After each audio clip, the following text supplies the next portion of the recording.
খারাপ লাগছে দেখি, রোদের মধ্যে পড়ছে। আমরা ধরনের প্রতিহত করব, আমাদের জীবন দিয়ে হলেও আমরা এই বাংলাদেশকে আমরা রক্ষা করব। এই মাঠের মধ্যে পড়ে থাকা খুব খারাপ লাগছে দেখি, রোদের মধ্যে পড়ছে। 12 জন আছে, 4 জন বাচ্চা, 4 জন মেয়ে আর 4 জন পুরুষ। আমরা ধরেন সকালবেলায় আমরা তো সারা রাতি পাহারা করি, বর্ডার বিজিবির সাথে পাহারা করি।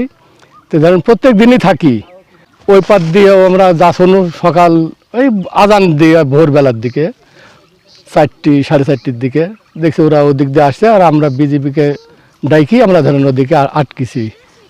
ওই পুশিং সব 12 জন আছে, 4 জন বাচ্চা, 4 জন মেয়ে আর 4 জন পুরুষ। ওরা ওইখানে আছে সব, এখন বসে আছে। এখন ভূমিকা কি লিছে না লিছে, এখন তো বিএসএফকে ডাইকে তো আসছে না।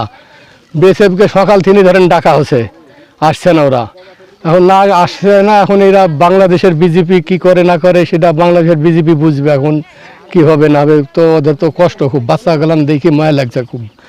বাচ্চা সেলফি লাগবে, একটা 1 বছরের একটা বাচ্চা আছে, একটা 2-3 বছরের মতন হবে, মোট 4 জন বাচ্চা আছে। মানে ওগুলা দেখি খুব খারাপ লাগছে আর কি, বুঝতে পেরেছেন? ওগুলা দেখি খুব খারাপ লাগছে, বাচ্চা গেলাম দেখি। তো এখন ধরেন উচিত যে দেশের বাংলাদেশের হোক, এটা একটা ফয়সালা করি, এদেরকে যেখানে হোক ব্যবস্থা করা উচিত। এদের এই মাঠের মধ্যে পড়ে থাকা খুব খারাপ লাগছে দেখি, রোদের মধ্যে পড়ছে। আমরা ধরনের প্রতিহত করব, আমাদের জীবন দিয়ে হলেও আমরা এই বাংলাদেশকে আমরা রক্ষা করব।